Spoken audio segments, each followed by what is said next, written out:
What's up, family? Thank you for tuning in to the DreamNation podcast. My name is Casanova. I'll be your host, and I'm excited to be bringing to you entrepreneurs, thought leaders, and trailblazers from around the world. Stay locked in with us because we're about to go on a journey that will change your life.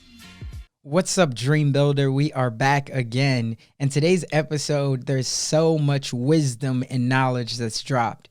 There's a couple of things that I learned early in my entrepreneur career, and I want to share those with you because I believe that this is really going to set the precedent of how this episode will go. But number one, information is powerless without applied action. Again, let me say that information is powerless without applied action. You can have all of the information in the world, but if you don't put action behind it, you'll never get to where you're trying to go. And the second thing is, before you can level up your skill set, you have to level up your mindset. I'll say that one again as well. Before you can level up your skill set, you have to level up your mindset. Well, on today's episode, we have the man and my guy, Dr. Dennis Kimbro. Now, if you don't know who Dr. Dennis Kimbro is, he's wrote 5 books. He's a business coach. He's also one of the writing partners of the prestigious Napoleon Hill's Think and Grow Rich. And he helped to author Think and Grow Rich, A Black Choice, which is how I first came across his work. And since then, I've been following him ever since. And I'm sure in this episode, he is going to inspire you to be able to live beyond your wildest imagination, but also be able to take action behind it. Let's go ahead and jump right into it. I'm in my study and right over there so you're in my study. I wish I could show it to you. And I have 2 parts. You see the door closed back there. And back there, I got my personal library, just rows and rows and rows and rows of books. But here at my computer, I got about 40 books that had a profound impact on my life. Okay, got my mother's Bible. I got a copy of the Underground Railroad. I got Marion Williamson. I got all of Martin Luther King's books. You're looking at Simon Sinek. You're looking at Malcolm Gladwell, Wayne Dyer, and the like. And then over there, I got the last 100 pages of Napoleon Hill. Okay, I go on to say all that. By far, to me, his best book is The Master Key to Riches. That was 2 books before he wrapped it up. Why The Master Key of Riches? Because he gives his personal definition of what is success. So many folks throw a dollar figure on success. And Casanova, you can't do that. It's not how much, it's not how big, it's not how large, it's not how great, it's not how rich. It's how many lives did you touch? And that's not me, that's Nelson Mandela. He picked up on that. Nelson Mandela, about to make his transition, one more interview, young journalist. Sure, what do you want to know? Mr. Mandela, what is the purpose of life? And Mandela says the only way that I can answer the purpose of life is to be Socratic and ask you 2 questions. He says, sure, what is it? He said, question number 1, have you moved from fear to fearless? And then number 2, have you closed the gap between the potential and the performance? Okay, so he does that in The Master Key to Riches. Hill talks about that. But anywho, going back to 1950 Chicago, he's giving a presentation. After his presentation, Hill opens it up for Q&A, and a woman asks a question. 1957 Chicago. And she says, Dr. Hill, these principles that you espouse, these principles that you highlight, they work for anybody regards to race, creed, and color. And Hill said, what do you mean anybody, race, creed, and color? He said women, male, didn't call it black back then, black, white, blah, blah, blah.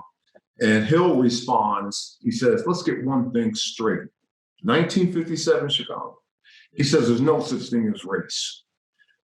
He was a different breed of animal, and he focuses on the big 4. And what are the big 4? Mindset, soul set, heart set, health set. And that's it. And you've heard this before. I mean, what is your life, Casanova? Your life is all that you can imagine, all that you can see. We're not in this world to set it right. We're in this world to see it rightly. Big difference. Big difference. I want to tell your listeners out there, there's only 2 books that you really need. You go to the top B schools across the country, and I always make sure that my students read it, and they will read it this year. Okay, number 1, Country of the Blind.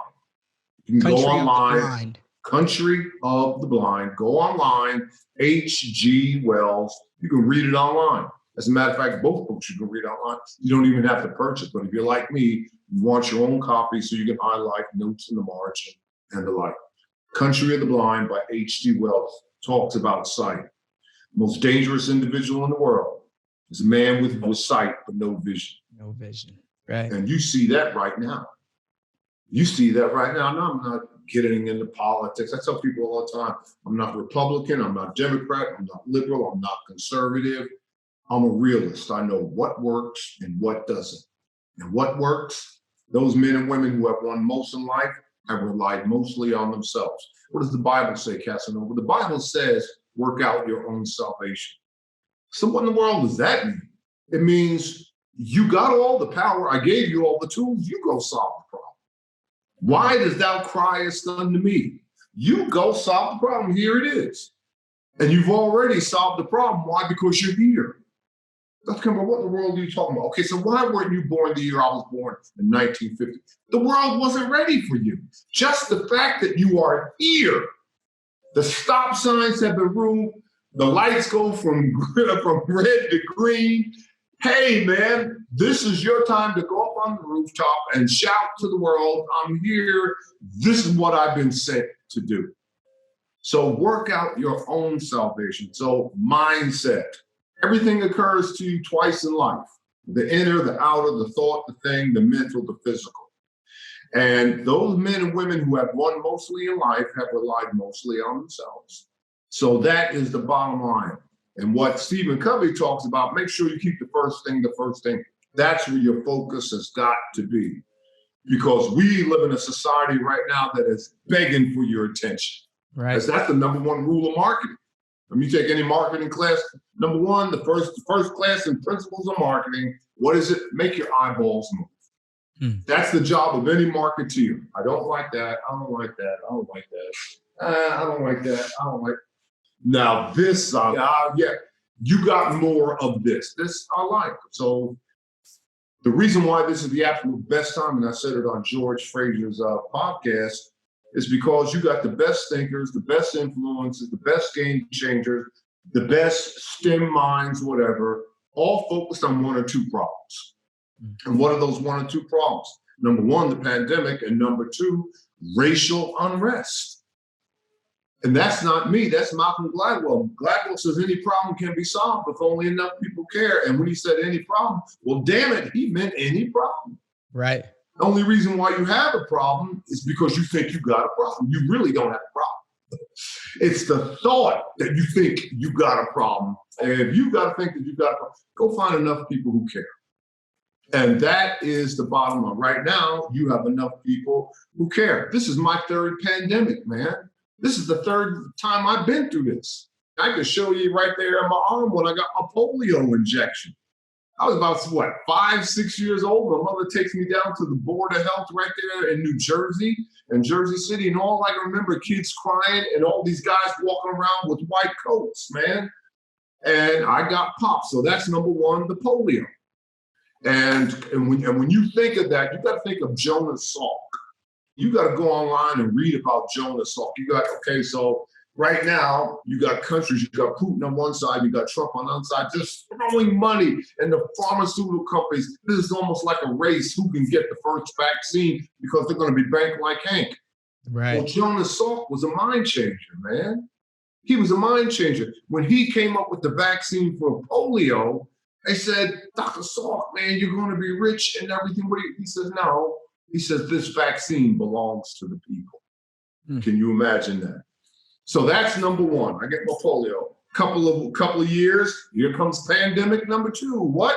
It was tuberculosis. And back then, parents had a choice. Either take your kid down to the Board of Health to be inoculated, or we will come to the public school and inoculate him in school.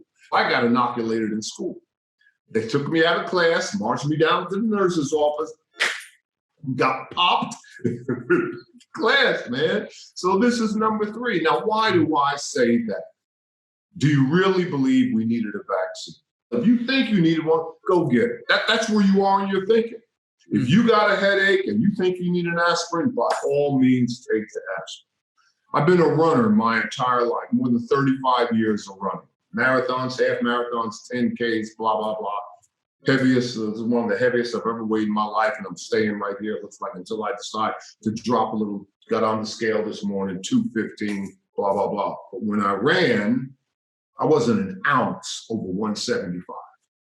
So what happened? On 35 years of running, Casanova, I tore my knees up. I mean, my knees are gone. Had in 2010, 10 years ago, I had my first knee replacement. 5 years later, I had my second knee replacement. But the bottom line is, if you're created in his image, and this is the good news, man. This is the absolute good news. We need to get on our knees every day and thank God we're created in his image. He's not created in ours. Well, Dr. Kimbro, what in the world are you talking about? And you're still talking about mindset. Well, look at the World Health Organization. Go to their website. They track the top 10,000 diseases on the planet. The World Health Organization, top 10,000. Go to CDC, they track the top 400. So between those two institutes of health, on a daily basis, they track the top 10,400 diseases. And not one was created by God. Not one. Now, am I saying they don't exist? No. Where do they exist? They exist in your mind. And until we get to that point of working out our own salvation, you do whatever you got to do. If I wake up in the morning, my eyes are bloodshot, I'm not going anywhere until I pop some Visine. I got to be able, I'm not going to run anymore, but I like to walk. I walk my 5 miles. I'm getting my knees replaced. But sooner or later, you, me, and everybody listening to this podcast, we're all going to leave this world, not by dying, but by knowing the truth. And what is the truth? That's what I was going to ask. As far as you can see. As far as you can see. I share that with you. You read Hill's 16 books, and it's a big difference. The way, what he's talking about, what he's writing in Law of Success, all the way to the last 100 pages that I was given, because he was becoming more and more and more and more and more metaphysical. Why do you? Beyond the physical. There's so much to unpack there. And that's why, again, I could not afford to interrupt you, because you were giving so much wisdom. Let me ask, first thing, you said a couple of things that I do want you to tap into a little bit more. First off, you talked about going from living in fear to fearless. How does someone do that? Because I think right now that is very, very relevant. And it is enough to just know, or let me ask this. Can someone just make that choice? Or is there something that you have to put in place every single day? Is it all in the mind is what I'm saying? Whatever you put in place every single day is going to reinforce that one choice. It is a choice. And yes, you can do that. And how can you do that, Casanova? If your why is big enough. Again, going back to the Bible says man cannot live by bread alone. In other words, I can give you all the money in the world. I can give you whatever you want, and you could still hunger for something else in life. And we see it with a lot of the affluent, a lot of wealthy. Man, he had everything. Why in the world did he blow his brains out? Man, she had everything. Man, why did she hang herself in a closet? But no, she didn't have everything. And again, going back to Hill, it's not how much, how great, what is it? Well, damn it, it's peace of mind. And what is peace of mind? The absence of all negative emotions. So to answer your question, yes, if you have a why. Now, I don't know how long it's going to take you to get a why. I don't know what's going to give you a why. And I don't know how it's going to give you a why. But if you need a why, and what is motivation? Motivation starts with the next step. What is motivation? Motivation is not inspiration. It's not rah-rah. It's whatever that's going to get you to take the next step. Motivation is short for momentum. Oh man, here they come. They just intercepted the pass and they just changed the momentum. How do we offset that momentum? We're on defense now. Take the next step. Take the next step. I don't know what it's going to take, but if your why is big enough, what I do in my class, first day of class, I give them all my students an index card and number 2 pencil. Before I give the syllabus or anything else, let's Kimbro, what are we going to put on this card? I want you to put your story on this card. Everybody got a story. Everybody. See, the first thing, you gave me your story. I didn't even have to ask for your story. You told me all the obstacles that you had to overcome. You told me you couldn't find your father with a roadmap, raised by your mother and your grandmother, that you were below 0 on the meter. But you gave me the story. Now, going back to the why, you can use that story for momentum, or you can use that story on the reason why I can't do this and can't do that. As an anchor. I tell my students, you only get one chance to use that story on why you did not succeed in my class. So if they bomb a test, or they're late on an assignment, or I don't allow them in the class because I don't like the way they're dressed or they're coming in, you only get what I tell them. You're going to use your story because this is it. This is it, because you're going to give me the story and I'm going to throw it in the trash. Mm. And that's what we need to see about past generations of African Americans. I love all these folks. You got a whole bunch of, like I said, I'm not liberal, I'm not conservative, but I love all these conservative, Black conservatives right now who, and I just say, man, well, you can say whatever you want to say. You can take any political stance that you want to take, but Casanova, don't you ever forget, somebody survived for you. Mm. If you're African American right now, all you gotta do is go back one past generation and somebody survived for you. To take the stance that you have right now, somebody survived. Someone had to put up with the indecency, tolerate the inequities, look past the injustice, turn a cheek to the degradation, put up with all the nonsense and the chaos, dust themselves off when they've been thrown under the bus, just for you. Wow. That's a powerful, it's a powerful pretext. So you can use it, but you've got to come up with a why. Why are you doing it? Richard Branson, he said it all. A couple of years ago, Branson gave up the reins of Virgin Atlantic and Virgin Music. He was retiring, passing the baton on to his children, and a journalist asked him, he said, Mr. Branson, now that you've given up the day-to-day affairs to your children, how do you want to be remembered?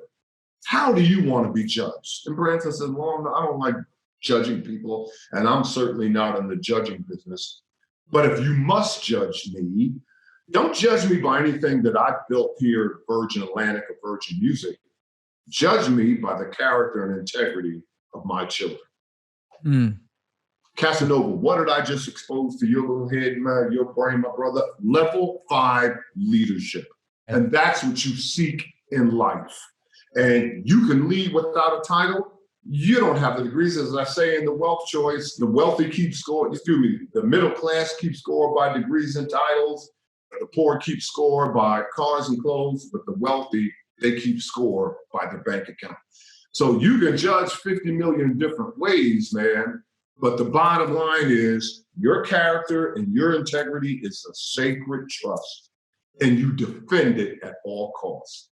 Yeah, no, I love that. One of the stories that I heard early on in my real estate career, and I tell this story all the time when I'm speaking, but it was said that basically Warren Buffett was on a panel one day and someone asked Warren, and they said, Warren, how do you know, or how did you know when you were truly successful in life? And Warren said, you'll never know when you're truly successful until you die. And so I guess for Warren, he's always been looked at as an atheist, right? He's just more of a realist. He doesn't really talk about afterlife, God, all those things. Now, I've never had that conversation with him, so I don't really know. But he said, you'll never truly know until you die. And people are like, oh my God, Warren's talking about afterlife.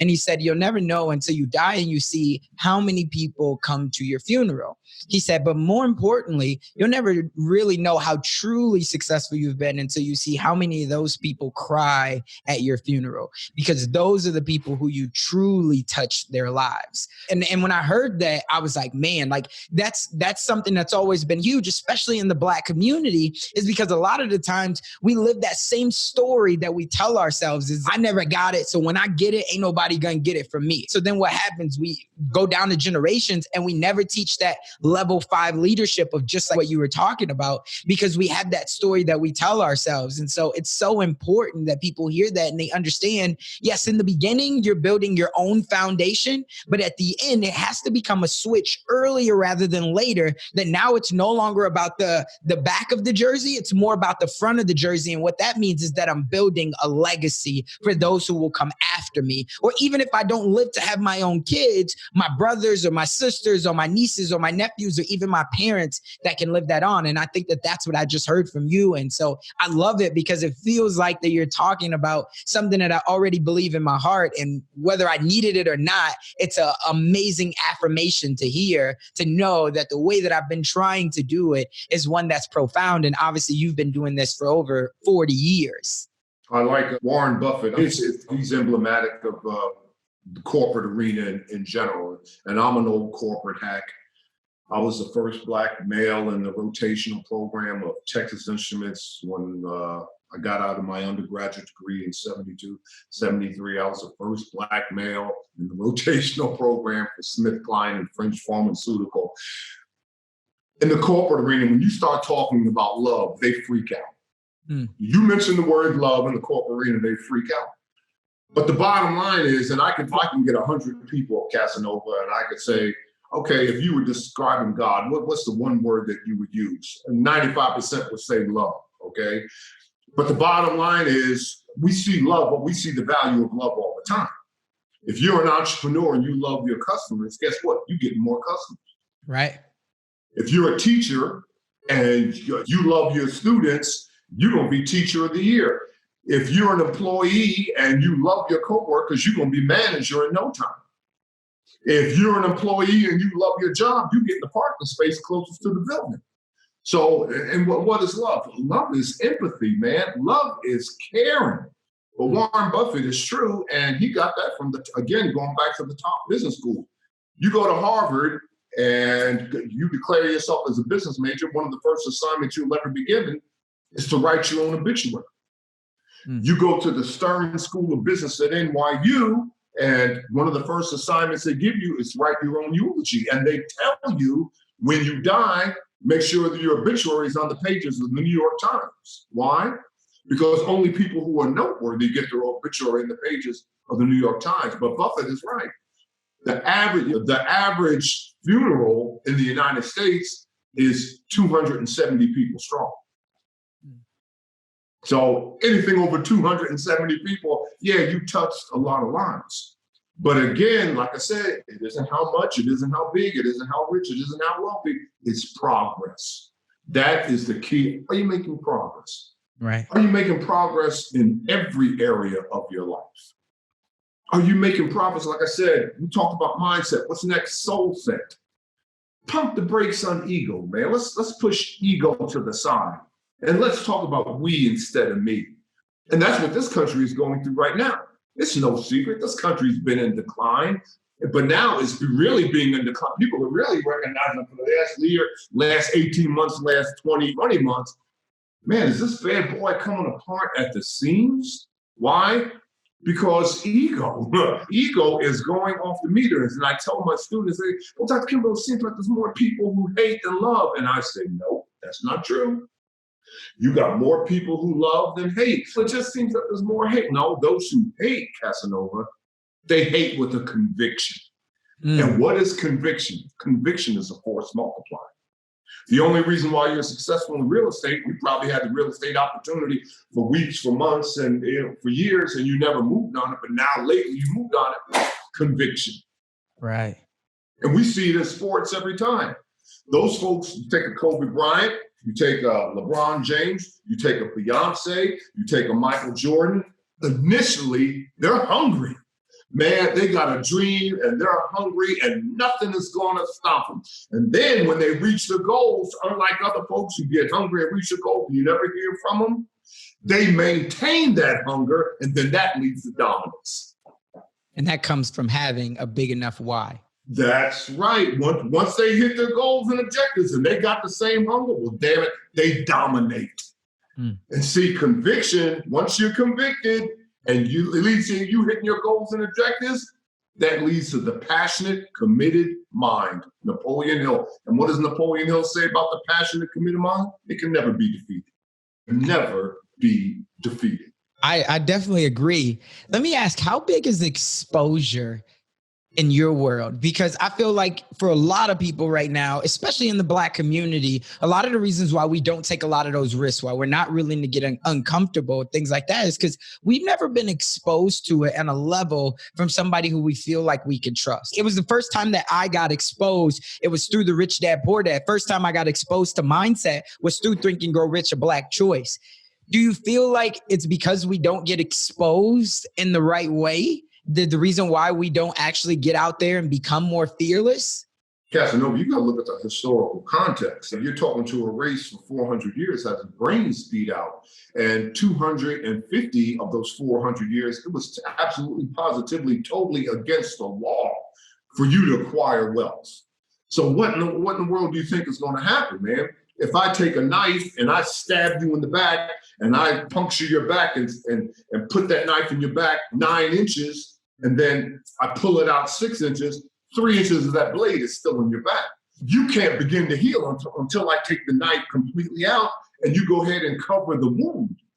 They haven't completely taken the knife out. The thing about, and if we got to talk just ever so briefly about reparations, because people, they got a crazy different 50 million thoughts about reparations is spiritual. Reparations was invented by the Quakers. And reparation, there are 2 important parts to the context of reparations. Reparations is a spiritual act that requires 2 statements. Forget doling and everybody's going to get a check, or forget now we're going to get so many types of amenities and so many types of whatever to compensate for what we've been in life. No, there's only 2 things you need for reparation. Number 1, you got to say, I'm sorry. Say, I'm sorry. I'm sorry. Casanova, while you had your back turned and you had to go up and use the restroom, I went into the kitchen of your house and there was that last cookie in the cookie jar, and I took it. I'm sorry. But number 2, what is critically more important than number 1, you say, I'm sorry, and number 2, you say, and I will never do that act again. Well, this country may have said sorry, but they never said they will never do that act again, because you look at all the doctrine, you look at all the obstacles, you look at all the roadblocks that came after the Emancipation Proclamation. All right, so slavery ended, but you gave us Jim Crow. But slavery ended, but you gave us separate but equal. Slavery ended, damn it, you gave us the black codes. Slavery ended, man, what's the deal with the Tuskegee experiment, man? Slavery ended, man. Brown versus Board of Education. Slavery ended. Man, what's up with mass incarceration, man? Slavery ended. Man, this bullshit called redlining, man. Slavery ended. Now, who came up with subprime loans? Slavery ended. God. Facts. So when you talk about exposure, yes, right now, what we need financial literacy. Right. We need financial literacy. But there are 2 sides, what you call recognition and being exposed. When you look at buying habits, going back to marketing, I talked to one of my marketing professors, there are 5 to 7 different buying emotions. And the buying emotion, another one, the hot button for Black America, is recognition. And they're good, and there's positives and negatives when it comes to recognition. And Casanova, you can always tell when a marketeer is using recognition to get to Black America. You can just close your eyes and you can just hear the words that are being used. Be the first on your block. Be the talk of the neighborhood. Be the envy of the neighborhood. If you don't move now, you won't be able to. What are the hot buttons when they use for white males? White males want security. That's why they're like this, arms are always full. And just I'm trying to stay secure. The barriers are all up. And what are the hot ones? Close your eyes and just listen to the words they use. Keep your family safe. Keep your finances safe and secure. You're in good hands. Wow. You got to be careful, but that is the pretext. So number one is financial literacy. Number two is restoration of the Black male. Number three, there are a whole subset that we have to do, but going back to 1897, and I tell people all the time, I'm a Johnny come lately, man. 1897, your most prolific scholar, W.B. Du Bois, wrote that book called The Negro in Business. And two profound quotes in that book. Number one, the man or woman who won't control his or her finances won't control anything else. And number two, nothing ever will occur, nothing positive will ever occur in a community that fails to circulate its dollars. That's the track that we have to run on. Is it difficult? Yes, but any problem can be overcome. Wow, man, there's so much that I never thought about those words, those key words. And I think that's the power of having a mentor, right? Because you said, I just got done talking to my professor and he talks about those words. And now, of course, anybody who's watching, listening, and I know myself, next commercial that I hear, whether it's a big, especially with insurance companies, they use those types of words all the time. They're playing on it. And I've never, being honest, I was never even exposed to this. So me now knowing, I'm able to decipher who are they really talking to. But I think that financial literacy, just like you said, is so critical for us. Now, for a lot of us, we have a lot of debt, right? Are you a proponent of paying off debt first or starting to invest first and using whatever that capital cash flow is to then pay down your debt? Which do you feel is... Well, W. Clement Stone gave me a track to run on when he was coaching me as I was writing this book. And 7 years I caught hell financially, man. And everybody knows my story. I got behind on my mortgage. I was more than 5 months behind on my mortgage. Me and my wife, we just knew we lost this house. But right at the crux. The same house you're living in now? Same house we're living in now. Wow. Got more than 5 months behind. And I was coming down to the home stretch. And when I finished the book and threw it out there, and what was the turning point was Success Magazine caught wind about what I was doing. And Scott DeGarmo, who was the senior editor at the time, he contacted me and he wanted a series of articles. And unknowingly, to show you how naive I was, I said, Scott, here, take the manuscript. Can you imagine this? Here's the manuscript of that book. You won't give it to Success Magazine. Take anything that you want. He said, no, Dennis, we like your writing style. Write us about 3 articles, blah, blah, blah. Well, one of the articles that I wrote, it was in one of the magazines, and Harvey McKay, who at the time was #1 in terms of speaking and business speaking, this, that, and everything. He was in Dallas, Texas on a book tour, gets the magazine, jumps on a plane, and when the plane landed, he called me up blind. I picked up the phone. It was Good Friday, and he says, this Dennis Kimbro? I said, yes. Is this the young man who wrote that article? And I said, yes. He said, I'm fascinated about this book, Blacks Are Growing Rich. Do you have a publisher? And I said, no. He said, do you have an agent? And I said, no. And he said, I'll tell you what, if this book is what I think it is, I think we can do business together, but you got to promise me that you won't tell anybody about this conversation for 48 hours. If you would overnight the manuscript to me, and if I like it, I'll share it with my agent, and you never know. But at least give me 48 hours before you tell anybody. I said, okay. And I hung up the phone, Casanova, and I told my wife, this guy just called me up and said 48 hours. I said, I know he's not going to call me in 48 hours because 48 hours is Easter Sunday. And so sure enough, I followed through, sent it express mail. He got it, 3 o'clock Easter Sunday. He called me up. He was bouncing off the ceiling. He said, young man, do you know what you have written? And I said, I guess so. I think it'll do well. He said, do well. He said, I just shared it to my agent. Can you fly to Minneapolis and blah, blah, blah. And I signed the deal. And they took the manuscript that had countless rejections and threw it out to the top 12 publishing houses in the world. And they started bidding on it. And the floor bid just to get invited in the room just to be invited was 6 figures. And so my lifestyle went from here to there. But again, it's not about all that. And I still went through that. And let me tell you another story, Casanova. Yeah. Okay. So he was my agent for more than 20, 25 years. And then he got out of the business. He didn't want to do books anymore. He just wanted to do movies. He wanted to represent entertainers. And so me and Harvey McKay and everybody else, we had to go find a new agent. Now this will blow you away. So I don't know if you're familiar with my 5th book, The Wealth Choice. Yeah. I had finished it. All right. And I'm ready to go. It's 7 years, man. And I'm ready to go. And I was looking at 3 agents and to go ahead. And I said, one agent's right there in New York. And I sent the manuscript and she sat back and she said, this isn't a good fit. And I said, why? She said, I don't have the slightest idea what this book is about. And I had grown by then, blah, blah, blah. I ain't following, goodbye, next. Yeah.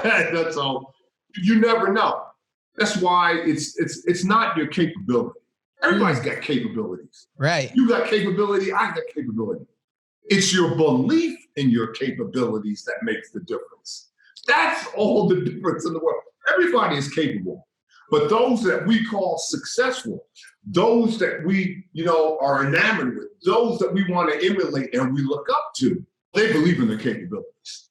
That is the only difference. So I went on to say that. So there I am, and the book went off the chart and this, that, and everything. But the bottom line is that, yeah, we all have journeys and we all encounter highs and lows, ups and downs, fast and slows.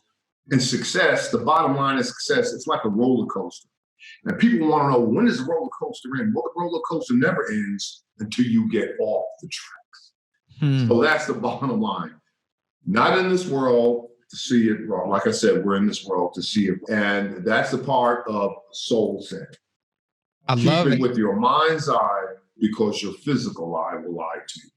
No, for sure. And that's what I hear so much is there's that old ancient story, and I'm sure you probably know, of the Kingsman and his horse. And it's basically who knows what's good or what's bad. And I tell this story a lot, so I'm sure all of my followers, all of the people that's watching have probably heard a version of it. The Kingsman loses his horse because the son hops on the horse one day, takes off riding, horse bucks the son off, breaks his leg. Next day he comes back with a couple different stallions. The neighbor comes over, says, oh man, you got to be so excited. And he says, what do you mean? And he says, well, now your stallions have came back. And continuously the kings keep saying, who knows what's good or what's bad. And so I think it goes back to one of your earlier points where you were talking about it's all in the mind. A lot of the times we don't know what's good or what's bad. It's only the emotion that we attach to it. And Nipsey Hussle made so many references to this. And one of the things that I always love, Nipsey didn't say this, but when people ask me how I keep going, I always say wins and losses comes with being bosses, right? And we are all a boss of our own life. So it doesn't have to be a boss in a corporate setting, but we are all a boss of our own life. And so if you can just understand that adversity builds character, so you'll never get to where you want to go. It would just be too boring. You would never stay on the track if there wasn't the up or the down, because eventually we're all human beings. So we'll just get bored. So you need that to keep pushing you. And I love it. And hey, what's up, Dream Builder? Have you been getting any value out of this episode? Would you like to get more exclusive content just like this delivered right to your inbox? If so, head on over to DreamNationPodcast.com and you can sign up for the email list, and that will give you access to exclusive content and more interviews just like this that's going to be delivered only to our tribe. So head on over to DreamNationPodcast.com. Let's get back to it. And so I wanted to hear the second part of that story of the wealth choice, because that person says no. And was it like the chip on your shoulder? It's, I'm going to show you? Or was it wasn't. No. I don't need that. And it was the same, to show you how my mindset had changed over the years. Okay, so I'm working on Think and Grow Rich, a Black Choice, and I about finished the book. But I didn't have an agent and I didn't have a publisher. And we were beyond in debt. So we're here in Atlanta, and my wife and my mother said, if you can't find a job in Atlanta, why don't you come back up to New York, come back up to Jersey and this, that, and everything. And I said, I did. My mother gave me a plane ticket. I went up there, spent 3, maybe 5 days with her. And I was, going to search firms and this, that, and everything. I knew off of Fifth Avenue, I had sent the manuscript to an agent in New York. And I said, well, I'm looking for a job. Let me go by his office and maybe I can go ahead and talk to him, blah, blah, blah. So I went completely, totally unannounced, and I knew that he had my manuscript. And I went to his office and I announced my name to his administrative assistant. And his administrative assistant said to me, let me see if he's in. So she walks back and she closed the door behind her, but the door cracked back open and I could hear everything. So she went back there and she said, there's a gentleman, blah, blah, blah. And I could hear the agent tell his administrative assistant, tell him I'm not in. And so she comes back out and she said, I'm sorry, Mr. Kimbro, but he must have slipped out for lunch. I said, no problem. And I walked out. At that particular time, it damn near put me on my knees. I was crying in my beer and I was ready to take my basketball home, blah, blah, blah. But over the years, I had grown and I said, no problem, because it's not about me. Lessons learned, it's not about me. It just means bigger things are going to happen, this, that, and everything. And that's a part of growth and development. There's a sign in my classroom that reads, if you don't read, if you don't study, if you don't grow, if you don't develop, if you don't go to the seminars, you don't go to the conferences, you don't go to the workshops, you don't read books, you don't take good notes, you don't sit in the first seat in the front row, somebody else will. And the day you meet that other person, you lose. And life is about growth and development. Here we are. I've had a couple of seniors call me already. Dr. Kimbro, man, so I'm trying to find a job in the pandemic and this, that, and everything. And I said, you already got a job. And she says, I do. And I said, yeah, your job is continuous growth, personal and professional development. 24/7. 24/7. Not being superior, but being better today than you were yesterday.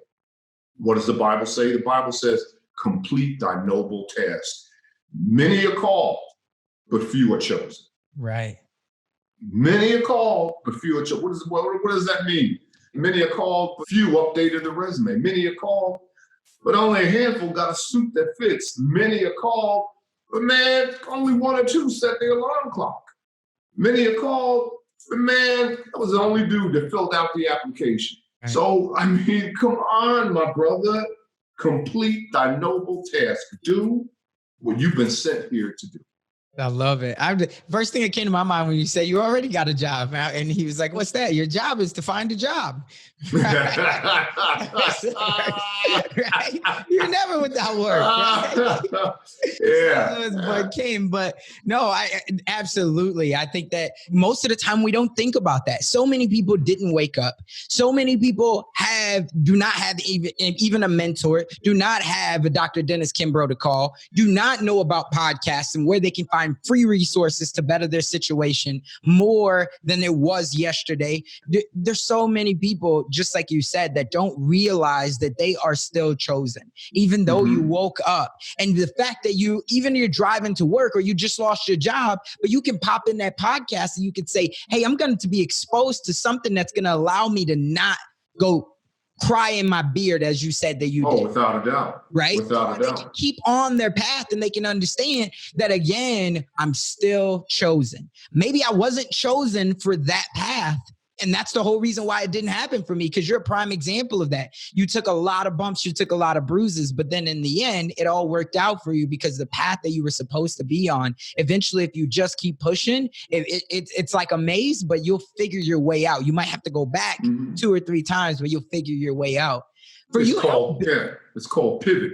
Do the same thing that Fortune 500, Fortune 1000 companies do. When you look at the top Fortune 1000 companies, what do they have in common? They at least on the road from a standing start to where they are right now, they've at least pivoted twice. Right. And I pivoted. I started out working on on What Makes the Great Great. And I was 2 years into that book when the Napoleon Hill Foundation contacted me. And when I flew up to Chicago and had that meeting with W. Clement Stone, My wife waited out in the car for more than 2 hours, and I went back to the car, and she said, what did he say? He said, man, they want me to write this book. They want me to put my book down and write this book. That was a major pivot. Right. And Casanova, I went home. I told him, okay, yes, I'll do it. And I really didn't want to do it. W. Clement Stone said, young man, if you have any sense, you'll push that book aside and finish this. And so I said, well, I'll do it if you help me financially. I had to borrow money for the plane ticket. My wife is in the rent-a-car.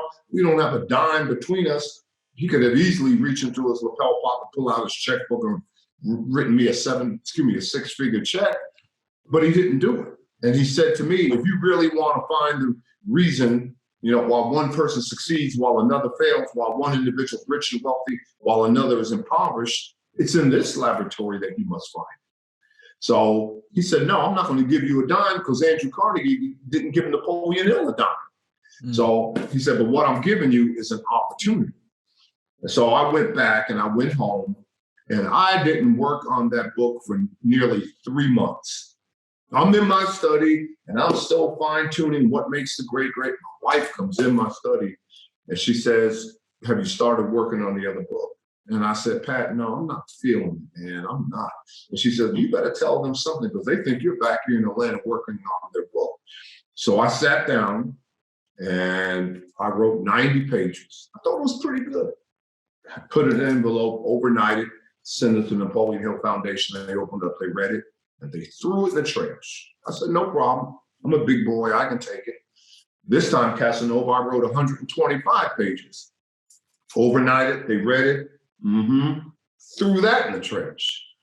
But after they did that the second time, I got a phone call from Mike Ritt, who was the executive director. He says, Dennis, he said, we received your writings. You're an excellent writer, but do us a big favor.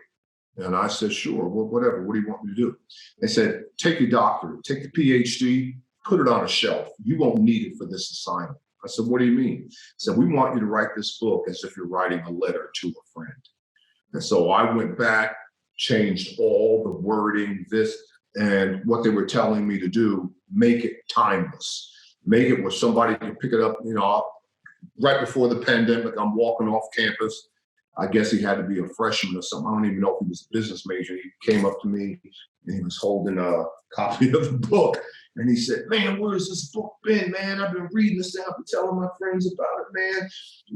I don't know if it was just published. I said, man, that book is older than you. And that's what they had in mind. Make it timeless. If someone read it 30 years ago, if someone read it now, there's food on every page. Don't have to start at the head of the chapter. You can go to the last page and there's food for you right there.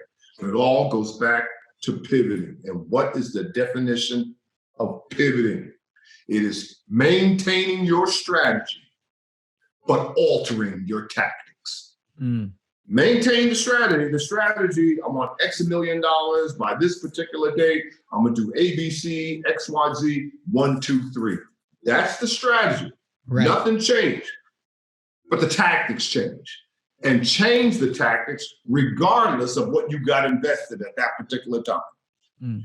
Some people, they can't do it because they said, man, I invested all this time and all this money into this, man, I can't change. Yes, you can change. Because I had invested everything that I owned into what makes the great great. And they told me to put that on the back shelf. Man, I was giving them so much pushback, and my wife pushed back. They must be out of their mind, all the folks that I interviewed and this, that, and everything. But what changed, Casanova, if you looked at the 100 pages that Napoleon Hill, the foundation gave me, he only had 3 interviews in those 100 pages. None of them I could use. He interviewed a gentleman by the name of James Brown, who at the time was the CEO, the founder of Crusader Life Insurance in Kansas City. He interviewed Undersecretary to the United Nations Ralph Bunche.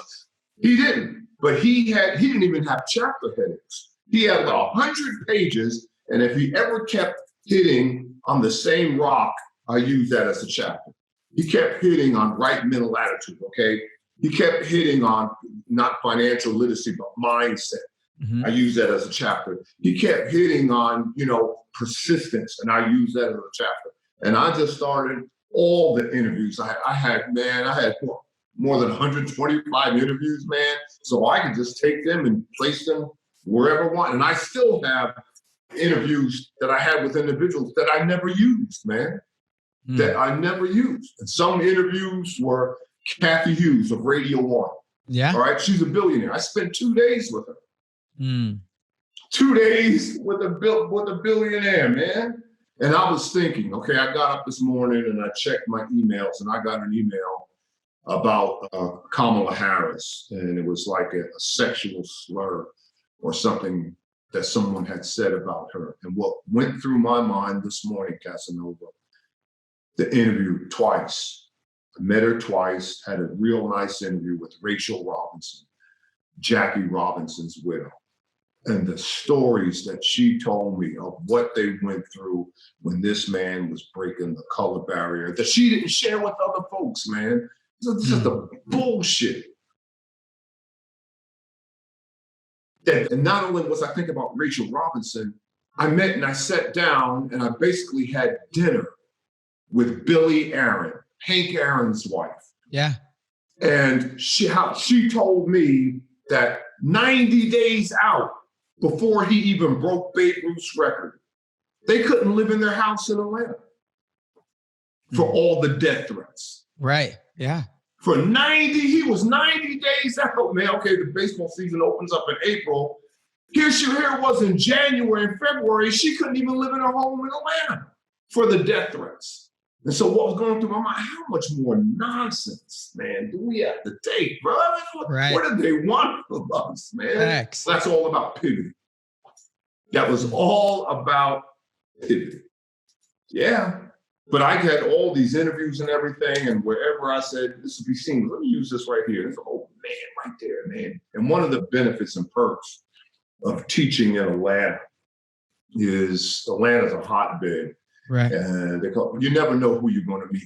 And so many times, Casanova, I'm walking off campus, I'm going to the parking deck, and literally the Black excellence coming out of the parking deck that I'm meeting. How many times have I literally bumped into John Lewis? I mean, literally bumped into Bernice King, or you name them all, C.T. Vivian. I'm trying to think, man, all the Black leaders at one time or another I met or been in my class. Do you still get wowed by it?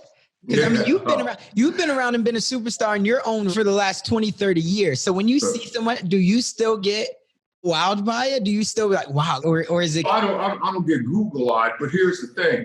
It's about approval, okay? And I learned a long time ago, Wayne Dyer and this, that, it's about approval. Everybody likes approval. I like approval.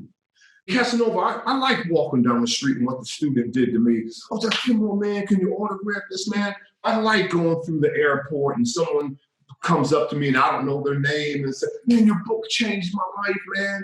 I can't begin to tell you times where I've had folks that will go to the bookstore at CAU, the CAU bookstore, and they'll go in the book section and they'll see my book and somebody behind the cash register, he teaches here. He does? Yeah, as a matter of fact, oh yeah, today's Tuesday. He has class, blah, blah, blah. And they'll just come to my class unannounced. Can you walk into the class? Can you autograph? I'm saying, that's why we do it. I'm in my class. Look around. You see students? You're in my class. You're in the. Right, I'm in there. I said, but no problem, man. No problem. The last time somebody did this will blow you away. He plays football for the Atlanta Falcons, Grady Jarrett. He's a defensive tackle. Yeah. Yeah, and I'm in class, and one of my teaching assistants comes in, she pulls me over, pulls my coat. Dr. Kimbro, there's a woman outside, and she says she's not going to leave until you come outside and autograph her. And I went out there, and it was Grady Jarrett's mother. And I said, oh, man, how are you doing, man? Oh, yeah. And I go back. Anyhow, so I'm in class. This is the last class of the spring semester before the pandemic. And who walks into my class completely, totally unannounced? Crazy. And I knew exactly who he is. But my students didn't know who he was. And he walks in, he had aged, put on a little weight, gray hair, this, that, and everything. As soon as I see him, I said, oh my God, I can't believe it. I said, come on up, man, you're officially teaching class, blah, blah, blah, this, that, and the other. So he comes up to the front of the class, and I said to my students, I said, who is this gentleman? And they're looking around. And they don't. I said, you do know him. I said, when I was your age, His poster was in my dorm room, by my bed. They still looking around. And then I said, on the count of three, I said to my guest, I want you to strike the pose. I go 1, 2, 3. And his head bowed, and he puts up the black power. It was John Carlos. 1968 Summer Olympic Games. And as soon as he did that, blah, blah, blah, and they did, oh my God. I said, yeah, blah, blah, blah. And so I said, John, man, thanks for coming. Thanks for dropping in. Can you share a few words to my kids? And he spoke, and then he opened up for Q&A. This will blow you away, Casanova. So one of my students says, you're talking about mentors. And he says, do you mentor anybody? And he says, yeah, I mentor folks. As a matter of fact, my number one mentor right now is Colin Kaepernick. And when he said that, yeah, they connected the dots because Colin Kaepernick is going through what he went through. He was odd man out and blacklisted and this, that, and Colin Kaepernick doing the same thing. And they said, oh, wow, yeah, I can see that, man. He said, yeah, I speak to Colin at least 2 or 3 times every day. I said, as a matter of fact, he was Carlos is from LA.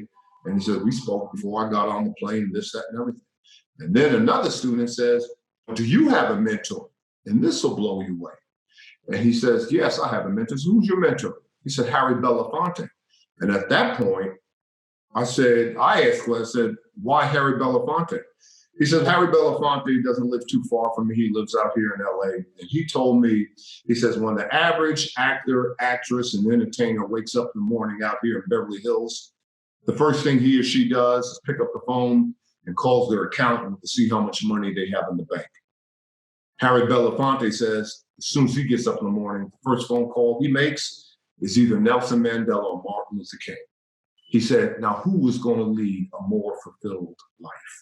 That's the purpose of life.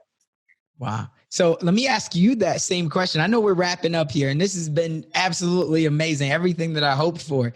Who is that first phone call that you make every day? That's a good question. And I have been around this individual more times, and he probably one of the reasons why I wrote The Wealth Choice. I knew I was going to write The Wealth Choice because I had all this data on millionaires, particularly those that I interviewed and stuff. But the gentleman who sent me over the top is Andy Young. And I've had so many opportunities to be with him. Here's a man who walked arm in arm, side by side with Martin Luther King. And to give you a backflap story, it was Andy Young years ago when I had first interview I had with him, when I asked him who had the most profound impact on his life. And I just knew Casanova, he was going to say Dr. King. He did. He said Benjamin Mays. And I said, the school teacher at Morehouse who became the president of Morehouse? Why Dr. Mays? Of all the people that you rubbed shoulders with, what was so magical about Benjamin Mays? And he told me, he said, because you always knew a student who had Benjamin Mays as a professor at Morehouse. You can see them running across the quad to go to his class because he only had 2 rules in his classroom. Rule number 1, Benjamin Mays would always correct your English. And the juniors and seniors would say, man, that's whack. Why is this guy correcting my English? And Dr. Mays would reply, would you rather have me correct your English or a prospective employer correct your English? And then rule number 2, Benjamin Mays said, I don't care in the catalog. I don't care in the roll book. I don't care on the syllabus that says class starts at 1 o'clock. If I get here at 12:45, that door is closed. On time is late, and early is on time, and late is fired. And the first assignment that every student had to remember was that old poem of only just a minute, 60 seconds in it. Force upon me, can't refuse it, didn't seek it, didn't choose it. But I know that I must use it. I'll suffer if I lose it, pay account if I abuse it. Just a tiny little minute, but my life is in it. So he shared that the first interview I had with him, he was sharing all this. But I've had so many countless interviews, but I gotta share this. So yeah, we're down in Fort Lauderdale, Florida. We were both down there. And I didn't know he was going to be there. We were both getting these degrees, and the business community were giving this real black tie affair, real nice. Me and my wife, Pat, were sitting there, and I'm knocking down a few because I don't have to speak that day. And he just got through swimming. And so he comes by and he says, man, what's going on? And I said, Mr. Ambassador, how you doing, man? Give me a hug. Man, I love you so much, blah, blah, blah. And he just started rattling off the story. He told me, he said he was in town. It wasn't Memphis, but it was getting close to Martin Luther King, the end of his journey. And they were at a hotel in King's hotel room. And King called all his lieutenants together, and they were all seated around the table. There was Ralph Abernathy, there was Hosea Williams, there was Andy Young, Joseph Lowry, C.T. Vivian, all the paragons that I had met. And Martin Luther King says, fellas, we must be out of our mind to think that we can change this country. He says, but if we do change this country, no one seated around this table right now will live to see age 40. He said, that's the bad news. He said, the good news, just think of the untold opportunities that generations upon generations will have just because of the work that we are doing. Thanks. That is allegorical, brother. Powerful story that I don't let this generation here or past generations ever forget. So that's one of the benefits, man. And I've had so many people speak in my class. Steve Harvey spoke in my class. Ayanna Van Zant spoke in my class. Dikembe Mutombo spoke in my class. Tyrese Gibson spoke in my class. But arguably, one of the people who spoke in my class had a really profound impact on my students, and that was Usher's mother. Singer Usher. Yeah. Just saw him a couple months ago. Janetta Patton. Blow you away. Powerhouse. And she told the story. She played basketball when she was in high school. So she was athletic and she knew about sports and this, that, and everything. But during the Q&A, one of my female students asked her, said, what's the toughest thing you've ever done in life? And she said, the toughest thing? She said, yeah, what was the toughest thing?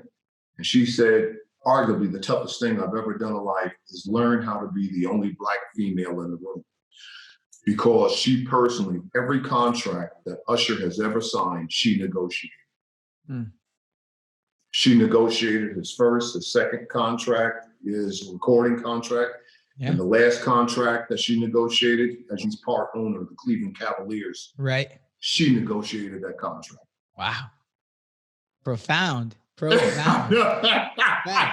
yeah, I mean, and I said to her, I'm gonna get you to negotiate my teacher contract next year, man. Taking you out the lunch and say, Janetta, should I sign this?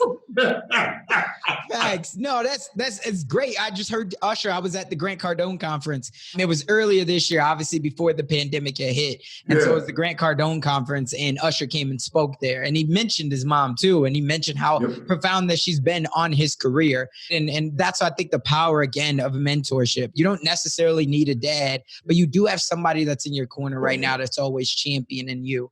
And if they're from afar, like Dr. Dennis Kimbro, you utilize that, or sometimes they're up close.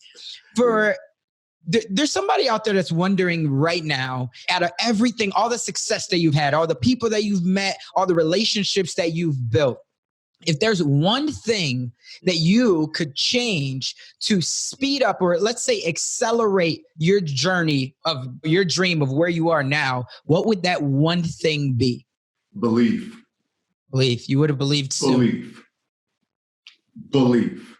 The only reason I'm here right now, and I've had a lot of help, my wife, my mother, my mother-in-law, my dad. One thing that my dad did do, he did a lot. He was my hero. But I shared this story several times. My father and my mother, they were both sticklers for education. And my older brother, who made his transition a few years ago, he was 2 years older than me.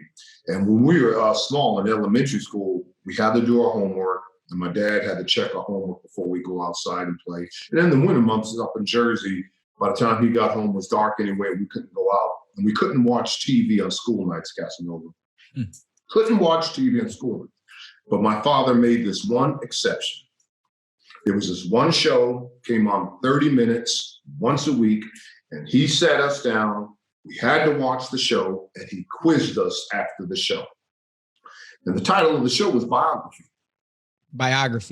And the host, I'll never forget, was Mike Wallace. And Casanova, talking about belief, there were no Black profiles. Right. I was watching profiles of Winston Churchill. I was watching a profile of Thomas Edison. I was watching a profile of Eleanor Roosevelt. And then I was watching a profile of Charles Lindbergh. And then after that 30 minutes, my father set me and my brother down. Okay, what did you learn? What did you see? Okay, what was so special about them? Do you think you could do that? Son, do you have a dream? Do you have a goal? What is it that you want to do? And it was that type of thing. And really, right now, here I am, walking distance to age 70. My life has been biography. And when I talk about it, and even to this day, we are the only racial, ethnic group that doesn't profile its Black creators, wealth creators. We still don't. You can go to a bookstore right now and you say, can I go to the Black business section? You might find 1 or 2 books. We still don't in 2020. Crazy. Come on, profile it. Don't you think untold generation might want to know? Give us a track to run on. Fact. And I just said, hey, listen, this is what I was trained to do. And this was the best advice I got from one of my committee members at Northwestern when I was getting close to the door. He said, Dennis, he says, don't look at your dissertation as fulfilling one of your requirements for your degree. Look at your dissertation as your first book. And that's exactly what I did, because I was looking at wealth and poverty among underdeveloped countries. And then after they gave me that, Dr. Kimbro, I turned to my wife and I said, Pat, I know my first book. She says, what is it? I said, I don't want to study poverty and I don't want to study countries. I just want to take wealth and I want to take African Americans, put them together. I got to solve the Rubik's Cube. There's no Rubik's Cube at the time. And so she said, what will it take? And I said, well, it's going to be rather than quantitative, it's going to be a qualitative analysis, face-to-face interviews. She said, how long will it take? And I said, you give me 18 months and I'm through. 18 months was close to 7 years. So there were some times that she got tired of it and she quit. There were some times I got tired of it and I quit. But thank God we didn't quit together. Right.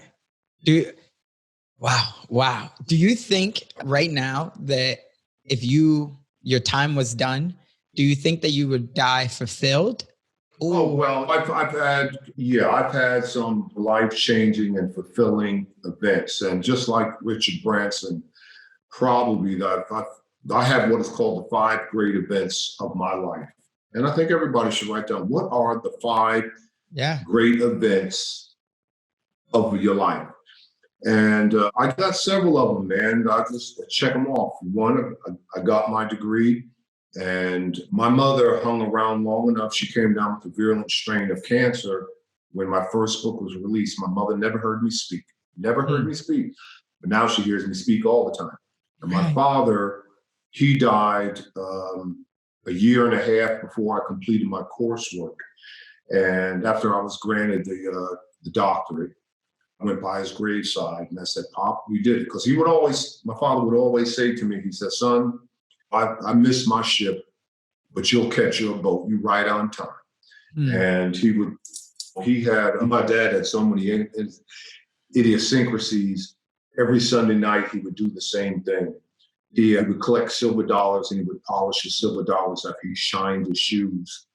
And my father always shined his shoes every Sunday as if a black man gonna call as white America gonna call a black man to offer him a job. That wasn't gonna happen, but he was prepared. If that phone never rang, Casanova, he was prepared. So stay ready, so I don't gotta get ready. We were both huge Yankee fans, and we came back from a Yankee game. Didn't have a car back then, and we always caught the bus from Bronx back to our house in Jersey. And the last 2 that got on the bus, and the bus was packed. So we got the last seat on the bus, and my father was holding on to the strap. A woman came on behind us, and she was right next to my father, and she was holding on to the strap right outside of me. And so as the bus takes off, my father's holding on the strap. I'm in the last seat, and the white woman standing next to him. And my father turns to the woman and says, ma'am, would you like to sit down? Would you like a seat? And she says, oh, yes. I've had a hard day today. I would surely sit down. So my father knees me and goes like this, get up. And so I got up and I held on to my father's waist like I was holding on to a tree trunk. And my dad says to the woman, here, ma'am, you can sit down now. My father's holding on the strap. The woman says, ooh, your son is so well-mannered, so well-behaved. And he says, thank you, ma'am. I didn't think anything of it until that Sunday. Later on, he's shining his shoes and shining his silver dollars that he collects. And he says to me, he says, boy, he says, the greatest compliment that a man could ever receive in life is for someone to say to him that his children are well-behaved, well-mannered. And I didn't think anything of it. And he said to me, he said, boy, he said, you got to be prepared because times like this won't be this difficult on the Negro. Back then he called it the Negro. And he says, one day you're going to get married, you're going to raise a family. You got to promise me that you're going to raise your family the right way. Well, long story short, last summer before the pandemic, completely and totally unannounced, I got 3 daughters, all college educated, all advanced degrees, all homeowners, all married, all doing their thing. One of my son-in-laws, I married my oldest daughter, it was his birthday. So they all get together and they decide that they're going to kick it for 1 week. Listen to this, Casanova, 1 week in Barbados. He's going to kick it, right? In July, his birthday, July. We all going to meet down there. Right, have a good big time. Big ballers, shot callers. We're going to be on the beach drinking big drinks. But they weren't going to take the children. The grandkids were going to stay with us while they're on the beach. Well, by the time my wife heard that they were going to throw her grandchildren under the bus while they're on the beach kicking it, she got online. She got her grandkids the absolute best seats, best property on the island. Soon as they get off the plane, they put that, that strap on the wrist. For 1 week, you get anything that you want. She said no one is going to wave her grandkids off. Blah, blah, right, blah. Facts. So long story short, there we are on the beach. And I call them my team, my grandkids, my team. My wife is in heaven because she got her entire family together. My 3 son-in-laws, 3 daughters. Because very rarely now we have a moment like that when the girls were all in college, I could put my hand down, says, all right, I need to see you guys. We're all meeting in Florida before they got married, and I'm taking attendance. In other words, I don't care what you're doing, you will be there. But now I can't do that anymore. They're married doing things. When they all showed up, that was one of the 5 great events of my life. To think back, I said, Pat, we did it, man. We got them all educated. We got them all. Love it. And that's a memory give me my grandkids, and y'all go do your thing. And that's a memory that everybody, regardless of the age, will probably always remember. Because just as you said, you get older and there's so many, but you can't get that one time back where everything is just innocent. As you get older, there becomes so much more intention. Why I got to do this? I don't want to be with them or whatever. But at that moment, it was all innocent. You're celebrating a special day. Grandma and grandpa get to come, so that's what's up. And then they had, and I completely and totally forgot about it because they had one of the, I guess who's ever serving on the beach, take a picture. We all got together and they were taking pictures here on the blah, blah, blah. And I didn't think much of it and blah, blah, blah. And Casanova, that was in July. That Christmas, we were opening up Christmas gifts. And I had a big box. Someone gave me a big box. And I didn't know what it was. I thought maybe it might have been gym equipment or something. Blah, blah. Big box, and then a small box, and a small box, small box. And then it was about this big. And I opened it up. And it was that picture framed, glossy. And there it is back there next to one of my, right under one of my degrees, man. Love it. And I just said, oh my God, man. The 5 great events of your life. So getting all my daughters educated is 1. Getting my terminal degree is 2. That particular moment with my family is 3. So I got 2 more, man. And the 5 great events, and that's what you've got to do. The longer that you can project yourself into future circumstances, the greater the chance for success. It's the short-range goals that we dismiss. Monday, I'll start my diet. I'll stop smoking tomorrow. Okay, so today is Thursday. I'll tell you what, I'll start working out Sunday. Robert, the short term that we dismiss, but it's the long range goals. Before, if you look in my study, I got Napoleon Hill and blah, blah, but I'm enamored with those individuals who motivated Napoleon Hill. Napoleon Hill's mentor, didn't call them mentors at the time, but somebody who he emulated at the time. And I don't know how many books that you have of this gentleman, Orison Swett Martin. I don't know. I thought you were going to say Dale Carnegie. I didn't. Oh, no, Dale Carnegie was way past. But Orison Swett Martin, talking about late 1800s, early 1900s, he wrote 110 books and pamphlets. Orison Swett Martin. Of the 110, I got 65 of his books. How'd you do that? Oh, his books were all outdated and everything. I would go to old bookstores and blah, and people knew that I was collecting these books, and they would say, "Hey, I just came upon one of the books you want to buy," and I would go ahead and this, that, and folks would give it to me. And W. Clement Stone was a big collector of Orison Swett Martin's books too. And if he had duplicates, he gave me one and this, that, and everything. But one of the crowning effects, again, Success Magazine knew that I was enamored with Orison Swett Martin. He had two daughters, and one of his daughters was his last living survivor. And she lived in Long Island. And Success Magazine was a crowning moment for me. Success Magazine set up a phone interview that I had with her. And I was asking her, I said, "Man, your father, man, what was it like?" Blah, blah. And she told me she was a young girl. She came home. He always had somebody of high report, noteworthy, in his book line study that he was interviewing and this, that, and everything.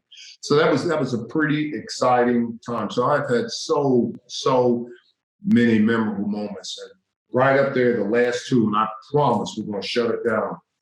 When I received the H. Naylor Fitzhugh Award by the National Black MBA, which is emblematic of one of the top business school professors in the country. And then number two, Truett Cathy, before he died, once a year, he had his prayer breakfast, his national prayer breakfast. It wasn't a conference. It was just his national prayer breakfast, workshop, whatever, when he invited people from all walks of life to share their faith that they wouldn't naturally share. Yeah. And I was the keynote speaker for this particular year. And I walked in there and I couldn't believe how many corporate CEOs who, like we said initially about hour and a half ago, who wouldn't share their faith. Right. But in this particular setting, shared their faith, what their spiritual, like I said, there are 21 human values, achievement, all the way down to wisdom. And sooner or later, you got to identify the two values that you look for in others and the two values that you absolutely, positively fail to compromise. That is the only way, Casanova, you will ever attain level 5 leadership. And what is level 5 leadership? People follow you, not because you want them to follow you. They follow you because they want to follow you. And the only way they follow you, what you stand for. Wow. This has been such a phenomenal conversation. I think that this has hands down been one of my favorite conversations. Well, you officially got your MBA now, bro. I did. And look, we're not stopping there. Now I'm going to become that guy that next time I'm in Atlanta, I'm running in there. I'm not leaving until he comes and signs my book. Like, tell that brother, you're going to be waiting all night. I'm teaching the class right now. I already gave him the time. No, this has been great. The one last thing that I would be remiss if I didn't get this out, I think it would always leave a void, is there's somebody out there right now that's very inspired by you. They want to blaze a path just like you've done, and they want to make sure that their time on this planet is meaningful, but they have that little voice in their head. And that little voice says that they're not strong enough, they're not smart enough, or maybe they just don't have enough resources. What's the one thing that you would say to that person to get them to just take action?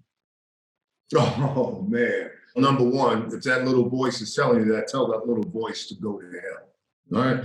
To take action, the words of Booker T. Washington say, start where you are with what you have, knowing that what you have is plenty enough. I don't care where it is. Start where you are with what you have.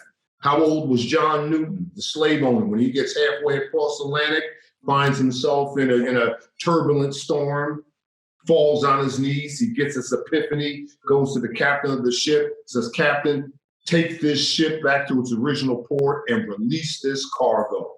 How old was he when he did that? He was 24 years old. How old was Booker T. Washington when he graduates and he gets the dream, goes from Hampton and gets the dream from Tuskegee and goes door to door in the South in the early 1900s and raises $6 million to do that?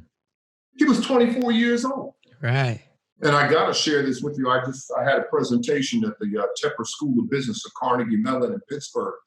And as soon as you walk into the business program, into the Tepper School of Business, which is palatial, glass, clear, super clean, first thing is a picture of Andrew Carnegie standing right next to Booker T. Washington when he gave him a check for more than $300,000 at the turn of the century.